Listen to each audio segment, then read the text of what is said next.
শুক্রবার জুমার নামাজের পর রাজবাড়ীর গোয়ালন্দে নুরাল পাগলা নামে একজনের মরদেহ কবর থেকে তুলে আগুন ধরিয়ে দেয় বিক্ষুব্ধ তাওহিদি জনতা। তাদের অভিযোগ, শরীয়ত পরিপন্থীভাবে তার লাশ দাফন করা হয়েছে। তাছাড়া জীবদ্দশায় তিনি নিজেকে ইমাম মাহাদি বলে দাবি করতেন। ওই ঘটনায় একজন নিহত হওয়ার পাশাপাশি আহত হন অর্ধ শতাধিক ব্যক্তি। ঘটনা নিয়ে সামাজিক যোগাযোগ মাধ্যমে চলছে তুমুল সমালোচনা। তবে এ নিয়ে এবার মুখ খুলেছেন রাজবাড়ী জেলা জামায়াত আমির এসআই রাজ। জানাচ্ছেন বিস্তারিত। ৮০-র দশকে নিজেকে ইমাম মাহাদি দাবি করে এলাকায় ব্যাপক চাঞ্চল্যের জন্ম দেন নুরুল হক ওরফে নুরাল পাগলা। এরপর চাপের মুখে তখন এলাকা ছাড়লেও পরে কিছু ভক্তসহ তিনি পুনরায় গ্রামে ফিরে এসে নিজ বাড়িতেই প্রতিষ্ঠা করেন দরবার।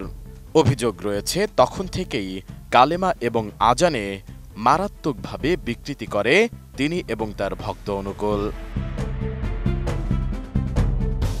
গত ২৩ আগস্ট বার্ধক্যজনিত রোগে পরলোক গমন করেন এই ভণ্ড।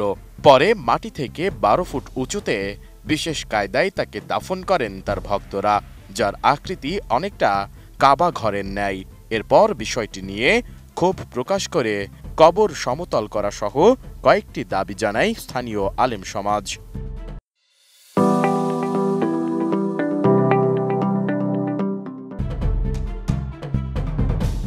এ নিয়ে জেলা প্রশাসক, পুলিশ সুপার সহ প্রশাসনের ঊর্ধ্বতন কর্মকর্তাদের সঙ্গে উপজেলা ঈমান আকিদা রক্ষা কমিটি এবং নুরাল পাগলার পরিবারের সদস্যদের কয়েক দফায় বৈঠক হয়। তবে বিষয়টি সুরাহা না হওয়ায় ২ দফায় সংবাদ সম্মেলন করে আন্দোলনের হুঁশিয়ারি দেয় ঈমান আকিদা রক্ষা কমিটি। হুঁশিয়ারি অনুযায়ী তারা শুক্রবার জুম্মার নামাজের পর গোয়ালন্দ আনসার ক্যাম্প মাঠে বিক্ষোভ সমাবেশের পর বিক্ষুব্ধ জনতা নুরাল পাগলার বাড়ি ও দরবারের গেট ভেঙে ভেতরে প্রবেশ করে ভাঙচুর ও অগ্নিসংযোগ করে। পরিস্থিতি নিয়ন্ত্রণে ব্যাপক চেষ্টা করলে আইনশৃঙ্খলা রক্ষাকারী বাহিনীর ওপরও হামলা চালানোর অভিযোগ ওঠে। এক পর্যায়ে বিক্ষুব্ধরা নুরুল হক ওরফে নুরাল পাগলার মরদেহ কবর থেকে তুলে ঢাকা খুলনা মহাসড়কের পদ্মার মোড় এলাকায় নিয়ে পুড়িয়ে দেয়। এ ঘটনার জন্য অনেকে জামাতে ইসলামীর স্থানীয় আমিরের সম্পৃক্ততার অভিযোগ তুলেছেন। এ নিয়ে এবার মুখ খুলেছেন জামাতে ইসলামীর কেন্দ্রীয় মজলিসের শুরা সদস্য ও জেলা জামাতে আমির অ্যাডভোকেট মোহাম্মদ নুরুল ইসলাম।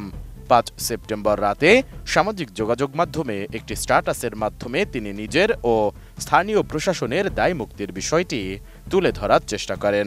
একই সঙ্গে এ ঘটনার সঙ্গে তাকে জড়ানোর প্রচেষ্টাকে উদ্দেশ্য প্রণোদিত বলে উল্লেখ করেন। ফেসবুকে দেওয়া স্ট্যাটাসে মোহাম্মদ নুরুল ইসলাম জানান, এ ঘটনায় তিনি দুঃখিত। ন্যাক্কারজনক এমন ঘটনা জীবনে কোনোদিন শোনেননি এবং দেখেননি তিনি। এজন্য তিনি ধিক্কার জানান। মৃত মানুষকে পোড়ানো বা বাড়িঘর লুট করা সম্পূর্ণ অন্যায় ও অমানবিক বলে জানান তিনি। এদিকে নুরাল পাগলার লাশ পোড়ানোর ঘটনায় উদ্বেগ প্রকাশ করে তীব্র নিন্দা জানিয়েছে বাংলাদেশ জামাতে ইসলামী। দলটি জানিয়েছে, নুরুল হক এখনো মৃত। তার জীবদ্দশায় যা কিছু করেছেন তার জন্য তিনি আল্লাহর কাছে জবাবদিহি করবেন, কিন্তু এভাবে লাশ কবর থেকে তুলে পুড়িয়ে দেওয়া ইসলাম অনুমোদন করে না। ৬ সেপ্টেম্বর দলটির সহকারী সেক্রেটারি জেনারেল এবং কেন্দ্রীয় প্রচার ও মিডিয়া বিভাগের প্রধান অ্যাডভোকেট এহসানুল মাহবুব জুবায়ের গণমাধ্যমে পাঠানো এক বিবৃতিতে এ নিন্দা ও উদ্বেগ প্রকাশ করেন। এসআই রাজ, এটিএন নিউজ, ঢাকা।